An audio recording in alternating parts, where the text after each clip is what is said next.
Let's talk about marriage. And the reason why I'm talking about marriage is because I uploaded a post saying that if you don't have an affidavit of marriage or if you don't have a marriage certificate, you need to apply as unmarried. And I got a lot of a lot of discussions going on and people having different views. So I'm going to give you a perspective from a person who hosts people and who helps people who are not just from Kenya. I know a lot of people were giving perspective from people from Kenya, but I'm just going to give you advice so that in case you win the DV lottery and you end up going to any embassy around the world, you will still guaranteed to get your visa. Somebody commented and say that they applied as married, and at that time they did not have an affidavit of marriage, they did not have a marriage certificate, and then they went to the embassy and then they just said they just had proof of relationship, and then with a marriage certificate with the date that was after the application, and they said that they indicated that they got married for green card because they won a green card. So, and they got a visa. So they got lucky. But what I was saying is they got very lucky because getting married because somebody won a green card, that's ground for visa denial, just right there. And I'm not just saying this from the blues. I help a lot of people, and I had a lot of people who have been denied visas in some of my groups, when I'm covering all around the world. The first thing is marriage, and the second thing is usually related to the kids. So I'm going to advise you the right way to do it. So if you're in Kenya, I'm going to talk about Kenya because Kenya recognizes traditional or customary marriages. So if you're in Kenya and, in Kenya, even if you applied as married, you can end up getting an affidavit of marriage that says that you were married before, you were married under customary law.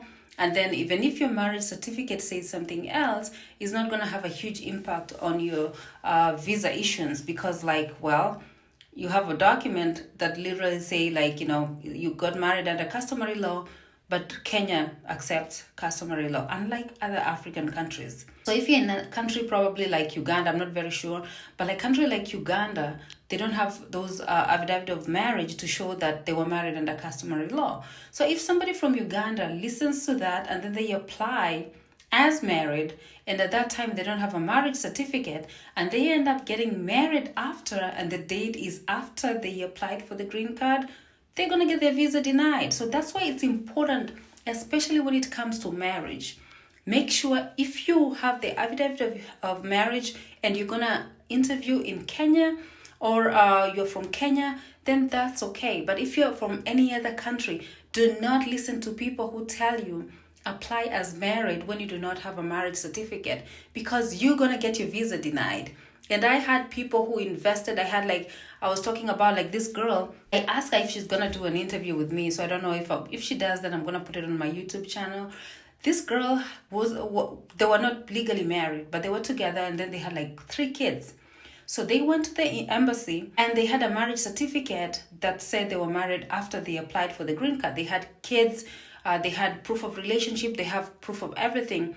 They were denied a visa for the basic fact that they lied that they were married at the time of application, and they were not. So that's what I'm saying, that if you're somebody who got away with it, especially in Kenya, because Kenya recognizes traditional marriages, then that's good. But do not base off of that one person or 2 or 5 people that got lucky at Nairobi embassy and thinking okay, I'm going to go to another embassy and it's going to work. What you need to take from this is apply as married if you have an affidavit of marriage, or you can obtain it. Maybe you don't have it at that time, but your country provide that provision where you can go and apply for it after you win.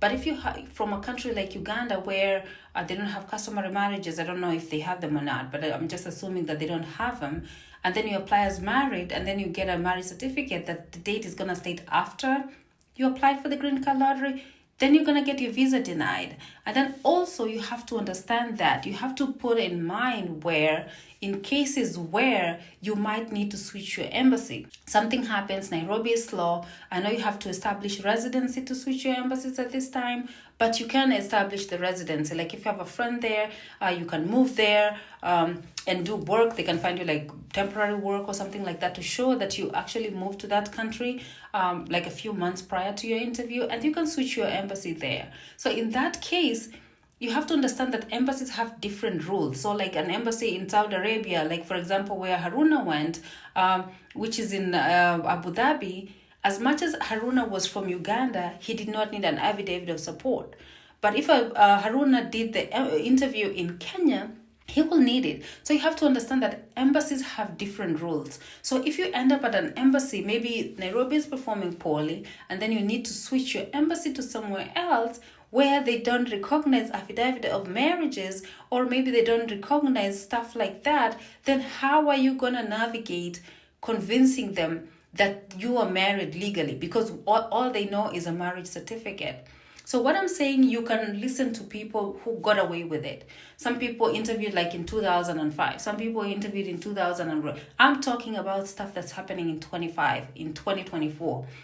Stuff where people went to the embassy, invested a lot of money, and they ended up not getting a visa just because of a stupid mistake where they didn't apply as married, and they were not married at the time of application. Or another reason is kids. You did not add your kid, and then you win, and then you decided to stick your kid in your DS-260. That's going to get your visa denied. So there's some things that don't put yourself in a situation where you win and then you have that burden of proof that you need to convince that consulate that I was married. Don't put yourself in that situation. Like, even if you're not like married, what you can do if you're single, or maybe you're living together, you can put in separate applications and add your kid. Immediately you win, you can get married and then add the person into the DS-260. You will still come here together. The end result is gonna be the same. So there's no point of like burdening yourself to find proof when you can actually just apply with whatever you have, and then if you win, you can add your spouse. So I don't understand where people are like, okay, you can use like properties that you bought together, you can use kids, you can use like bank statements that you had together. That works at certain embassies. It does not work at all embassies. And probably Nairobi is the only embassy that does that. The rest of them, I don't think they accept the affidavit of marriage. So I just wanted to clarify that because I made a post and I realized like it's just creating like a lot of confusion. So hope this helps. Share this video if somebody is gonna apply for the DV lottery. Share this video.